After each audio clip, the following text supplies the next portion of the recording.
শুনছেন অজানা সত্যের সত্যি ভৌতিক ঘটনা সিরিজের 163 নম্বর এপিসোড। সঙ্গে রয়েছে আমি রাজর্ষি। আজকের এই এপিসোডে আপনারা শুনতে চলেছেন একটি বেড়াল রূপী জিনের ঘটনা। আজকের এই এপিসোডটা আপনাদের অনেক ভালো লাগতে চলেছে।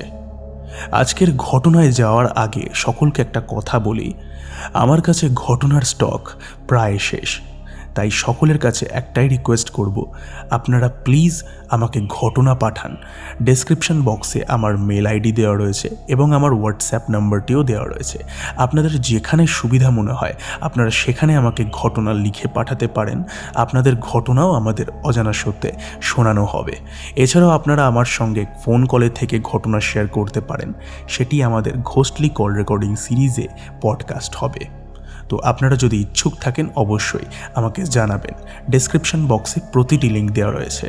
তো আর বেশি কথা বাড়াবো না, চলে যাব আমরা আজকের এপিসোডের মূল ঘটনায়। অবশ্যই আজকের এপিসোডটিকে লাইক করবেন, কমেন্ট করে জানাবেন এবং বন্ধুদের সঙ্গে শেয়ার অবশ্যই করবেন। শুরু করছি ঘটনা।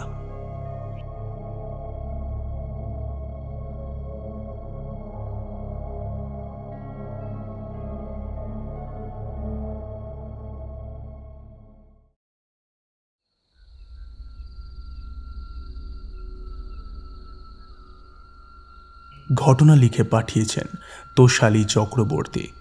তিনি এর আগেও আমাদের অজানা সত্যে একটি ঘটনা শেয়ার করেছেন এবং সেই ঘটনাটি অনেকের ভালো লেগেছে। বেশি কথা না বাড়িয়ে তার ঘটনাটি পড়ে শোনাচ্ছি। স্নেহের রাজর্ষি, আমি তোষালী। এর আগেও তোমাকে ঘটনা লিখে পাঠিয়েছি, তাই নতুন করে আর পরিচয় সারছি না। আজকে যে ঘটনাটা লিখে পাঠাচ্ছি সেটা 2015 সালের ঘটনা। আমি তখন কলকাতার সাউথ সিটিতে একটি মলে কর্মরত অবস্থায় ছিলাম। মলে মেয়েদের শিফট 7:45 নাগাদে শেষ হয়ে যায়। আমি আমার শিফট শেষে লর্ডসের মোড় থেকে অটো ধরে বাড়ি আসার জন্য দাঁড়িয়ে রয়েছি। হঠাৎ রাস্তায় আমার এক বন্ধুর সঙ্গে আমার দেখা হয়। তার নাম ছিল অভিরূপ। যেহেতু অনেক দিন বাদে দেখা হয়েছিল, তাই সে আমাকে প্রথমে বলল, চল একসঙ্গে বাড়ি ফিরি, এবং সে আমাকে সাইকেলের পেছনে বসিয়ে বাড়ি ছেড়ে দেবে বলে।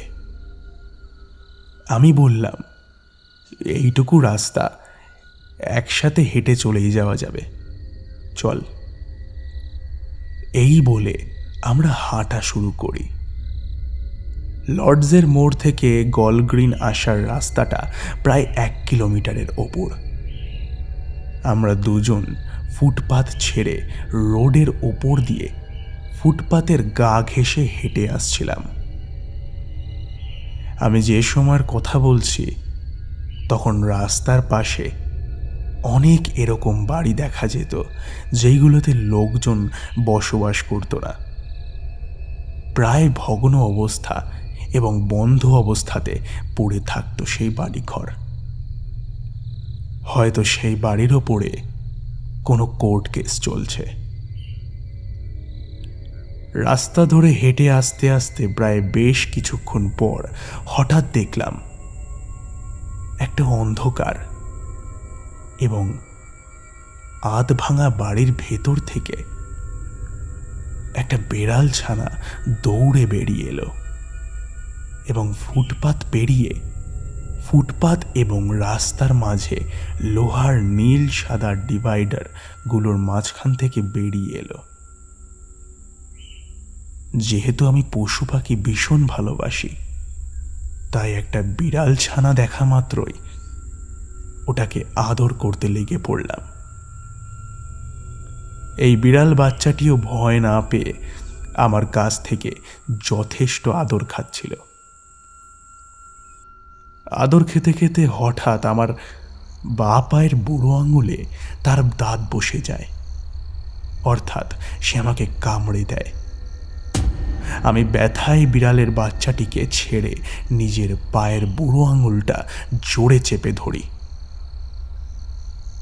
যখনই আমি পায়ের আঙুল চেপে ধরেছিলাম, বিড়ালটা যে পথে এসেছিল ঠিক সেইভাবেই ডিভাইডারের মাঝখান দিয়ে চলে গিয়ে সেই ভাঙা বাড়িটার ভেতরের দিকে চলে যায়। আমার শরীরে দয়ামায়া বেশি, তাই ভাবলাম এক ঝটকায় বিড়াল বাচ্চাটিকে সরিয়ে দিলাম। হয়তো বিড়ালটার কোথাও লেগেছে, তাই হুট করে পালিয়ে গেল। আমি সেই মুহূর্তে নিজের পা ছেড়ে দৌড়ে পেছন পেছন গেলাম, এটা দেখতে যে বিড়ালটা কোথা থেকে এসেছে।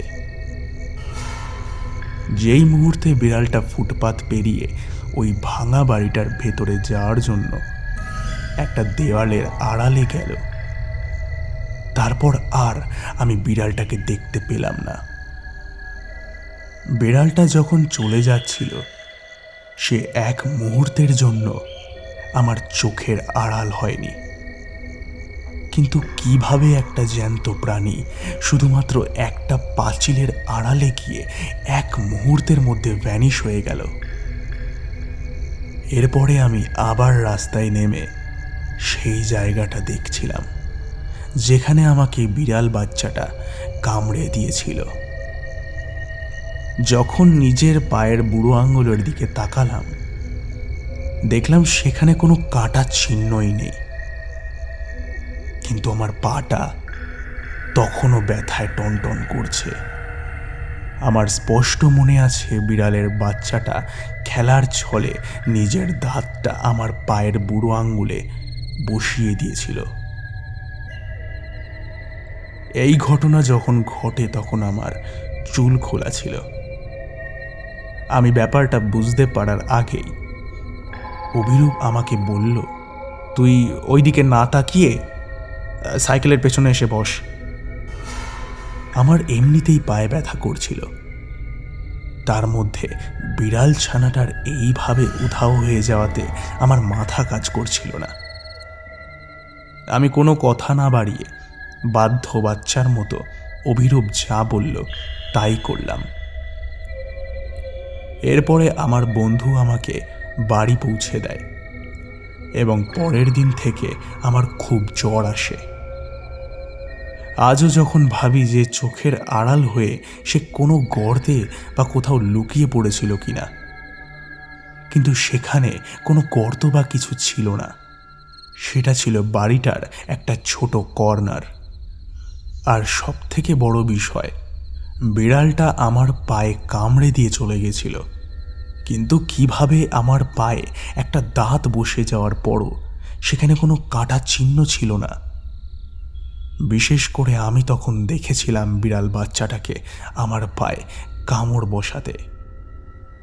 এই প্রশ্নের উত্তর আমার কাছে নেই। আশা করি রাজর্ষি অজানা সত্য চ্যানেলের সমস্ত শ্রোতাদের তুমি ঘটনাটা শোনাবে। আর আমার যতদূর মনে হয় সেটা কোনো বিড়াল ছানা ছিলই না। শ্রোতাদের কি মতামত সেটা অবশ্যই কমেন্টে জানিও। এটাই ছিল ঘটনা। ঘটনাটা পড়ে শোনালে খুবই ভালো লাগবে। আর বরাবরের মতো রইল আমার অনেক শুভেচ্ছা আর ভালোবাসা স্নেহের রাজর্ষি এবং চ্যানেলের সকল শ্রোতাদের জন্য। শুভরাত্রি।